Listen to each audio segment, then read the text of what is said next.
आखिर इजराइल को 1 लाख भारतीयों की जरूरत क्यों पड़ गई? इजराइल ने 1 लाख भारतीयों को इनवाइट किया है। युद्ध की वजह से ये फैसला लिया है और इजराइल की सरकार इसे इजाजत देने वाली है। देखिए, कुछ दिन पहले 7 अक्टूबर को हमास ने इजराइल पर ताबड़तोड़ 5,000 रॉकेट्स एकदम दागे थे, जिसमें इजराइल के 1400 से भी ज्यादा लोगों की मौत हो गई थी।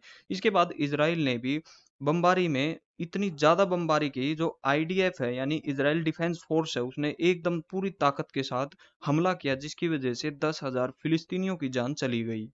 एयर स्ट्राइक के साथ साथ ग्राउंड ऑपरेशन के जरिए भी इजराइल ने घुसकर गाजा में सैन्य परिसर पर भी कब्जा कर लिया है। इस जंग के बीच इजराइल में भारतीय कामगारों के लिए नौकरी के अवसर भी बढ़ रहे हैं। दरअसल इजरायली कंस्ट्रक्शन है जो सेक्टर है, उसमें 1 लाख भारतीयों को श्रमिक है जो उनको काम करने की अनुमति सरकार से मांगी है।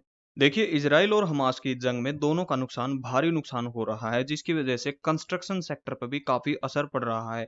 इजराइल की ओर से किए गए युद्ध के ऐलान में शुरुआती तौर से फिलिस्तीनियों ने अपना जो फिलिस्तीनी इजराइल में आकर काम करते थे, उन्होंने अपना वर्क परमिट खो दिया है, जिसकी वजह से 90,000 श्रमिकों की कमी को दर्ज किया गया है। और इसी चलते इजरायली बिल्डर ने इजराइल की सरकार से गुहार लगाई है कि हमें 1 लाख भारतीय श्रमिकों की बहुत ज्यादा सख्त जरूरत है। श्रमिक तो वो कहीं से भी मंगवा सकते हैं, लेकिन इजराइल ने अपने दोस्त को एक पक्की यारी का सबूत देते हुए भारत से ही मंगवाने का फैसला लिया है। वेस्ट बैंक से जो आए हुए इजराइल में 90,000 फिलिस्तीनी थे, उनकी वर्क परमिट युद्ध के शुरुआत होते ही वर्क परमिट खत्म हो गया था, जिसके बाद श्रमिकों पर काफी दबाव पड़ना लगा और युद्ध के चलते उन्होंने अपना वर्क परमिट भी खो दिया। इसके साथ ही हम भारत के साथ बातचीत कर रहे हैं, जिसकी वजह से इजराइल की सरकार से मंजूरी की उम्मीद है और मिलने ही वाली है, जिसमें 50,000 से 1 लाख श्रमिकों की काफी सख्त जरूरत है। हमास ने इजराइल के 240 जो नागरिक हैं उनको बंधक बनाया गया, लेकिन वो अब छोड़ने की बात कर रहे हैं।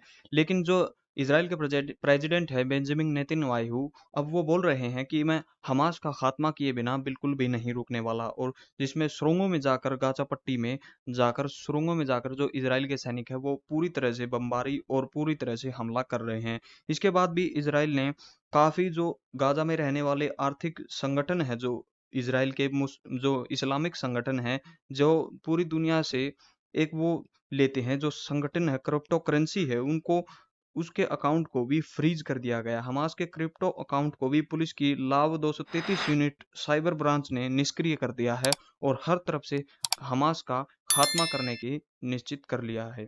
दोस्तों, आपको क्या लगता है कमेंट सेक्शन में जरूर बताना, और ऐसी नॉलेज अपडेट यहाँ पर आती रहती है, इसलिए इस चैनल को सब्सक्राइब कर लीजिए। मिलते हैं अगली वीडियो में। जय हिंद।